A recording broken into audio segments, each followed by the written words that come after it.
Hello అండి, welcome to our channel. ఈరోజు నేను గోంగూర తాలింపు చేస్తున్నాను. దీనికి కావాల్సిన ఇంగ్రీడియంట్స్ చూద్దామండి. మనము గోంగూర వాష్ చేసి పెట్టేసుకున్నానండి నేను. అయితే వాష్ చేసిన తర్వాత వాటర్ ఉండకూడదు, కొంచెం ఆరబెట్టేసుకోండి. వాటర్ ఉంటే అంత పేస్ట్ లాగా అయిపోతుంది, పొడి పొడిగా రాదు. తర్వాత దీనికి ఇంకో పచ్చిమిర్చి మనం కారంకు తగ్గట్టు తీసుకోవాలి. చింతపండు కొంచెం సరిపోతుందండి. ఆనియన్స్ చాప్ చేసి పెట్టేసుకున్నాను. కొబ్బరి, ఒట్టి కొబ్బరి అండి. మనకు కొబ్బరి కోకోనట్ ఉంటుంది కదా, అది నేను ఇలా చిప్స్ లాగా పట్టేసి ఎండబెట్టేసుకున్నానండి. ఇదే యూజ్ చేస్తున్నాను నేను. ఇవన్నీ ఆనియన్స్ మనము ఆయిల్లో వేసి ఫ్రై చేస్తామండి. తర్వాత ఇవన్నీ గోంగూర, చింతపండు, పచ్చిమిర్చి, కొబ్బరి, సాల్ట్ అన్నీ కలిపి మిక్సీకి వేసేస్తానండి నేను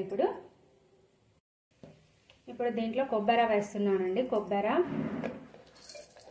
పచ్చిమిర్చి, చింతపండు, ఆనియన్స్ ఇలాగే పక్కన పెట్టేసుకుంటానండి.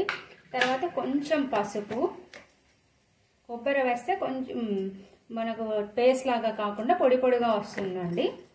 తర్వాత ఉప్పు, టేస్ట్కి మనకు సరిపడా టేస్ట్కి ఉప్పు కావాలంటే ఇప్పుడు కొంచెం తక్కువ వేసుకోండి, మనం అడ్జస్ట్ చేసుకోవచ్చు. ఫస్ట్ ఇవన్నీ ఒకసారి గ్రైండ్ చేసిన తర్వాత నేను గోంగూర వేస్తానండి. ఇలా పట్టేసుకున్నానండి. తర్వాత దీంట్లోనే గోంగూర వేస్తానండి. కొంచెం వేసుకుంటూ పల్స్ ఇచ్చేస్తాను. లేదంటే పేస్ట్ అయిపోతుంది, లేదంటే మెదగదు. ఎంతసేపు ఉన్నా కూడా మెదగదండి. అందుకనేసి నేను ఇట్లా కొంచెం వేసుకొని పల్స్ ఇచ్చుకుంటా మిక్సీకి వేస్తాను.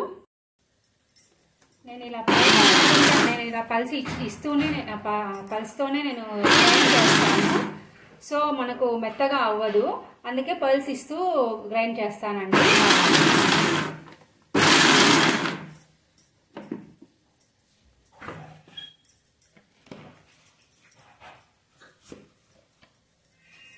ఇలా వచ్చేస్తుంది మనకు.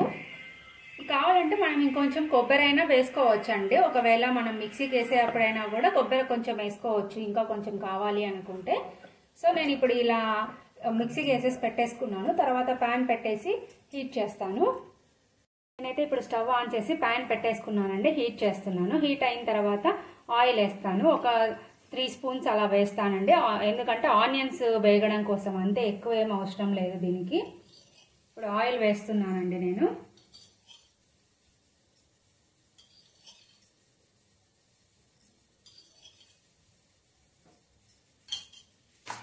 ఆయిల్ వేసిన తర్వాత అది కొంచెం హీట్ అయిన తర్వాత ఆనియన్స్ వేసుకున్నామండి. ఆనియన్స్, పోపు దినుసులు.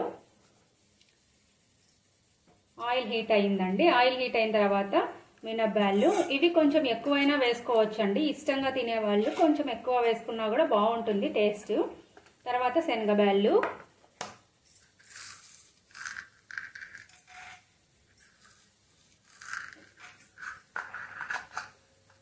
జీలకర్ర, ఆవాలు అవేం వేయనండి నేను.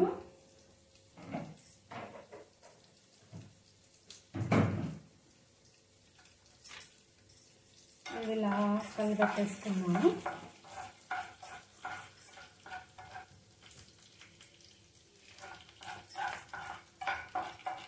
ఇవి ఇలా కొంచెం వేగిన తర్వాత ఆనియన్స్ వేసేస్తానండి.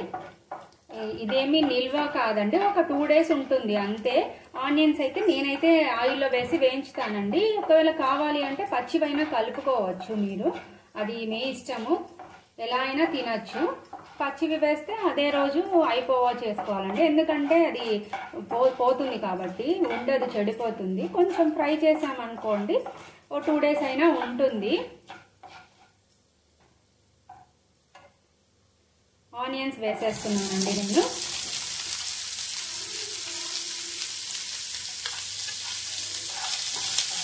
ఆనియన్స్ వేసుకొని వేయించుకుంటున్నానండి.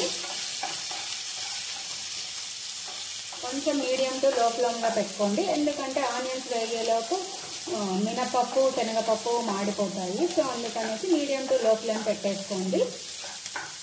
ఆనియన్స్ ఒకవేళ తొందరగా వేగాలి అని అనుకుంటే కొంచెం సాల్ట్ వేసేయండి, వేగుతుంది ఆనియన్.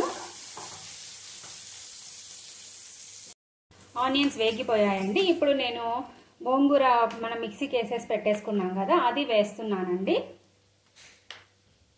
మీకు ఇంకా కొంచెం పొడి పొడిగా, ఇది వేగితే ఇంకా పొడి పొడిగా వస్తుందండి. మీకు ఇంకా కొంచెం పొడి పొడిగా కావాలి అనుకుంటే కొబ్బరి ఇంకా కొంచెం ఎక్కువ వేసుకున్నారనుకోండి సరిపోతుంది. దానికి తగ్గట్టు మనము పచ్చిమిర్చి యాడ్ చేసుకోవాలి.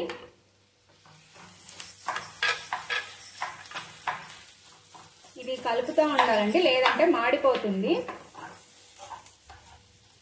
ఇది మూత పెట్టేసి చేసుకోవద్దండి, ఎందుకంటే అది ఎంత పేస్ట్ లాగా అది ఆవిరి పట్టేసి వాటర్ వచ్చేస్తాయి. సో మూత పెట్టకుండానే మనము కలుపుతూ ఉండాలి.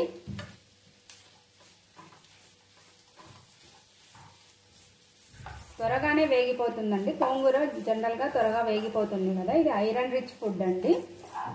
సో మీరు ఇన్స్టెంట్గా చేసుకుంటేనే బాగుంటుంది, మరి నిల్వగా అలా ఉంటే కన్నా పెద్దగా యూజ్ ఉండదు. ఇది ఇలా కలుపుతూ వేయించుకోవాలా అండి, పొడి పొడిగా వస్తుంది.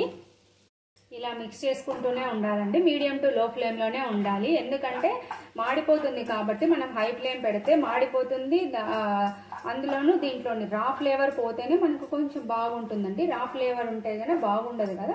సో అందుకనేసి మీడియం టు లో ఫ్లేమ్లోనే పెట్టేసుకొని అంతా మిక్స్ చేసుకుంటూ వేయించుకోండి, సరిపోతుంది. ఇలా కొంచెం కలర్ చేంజ్ అయింది, ఇంకా కొంచెం వేగాలండి.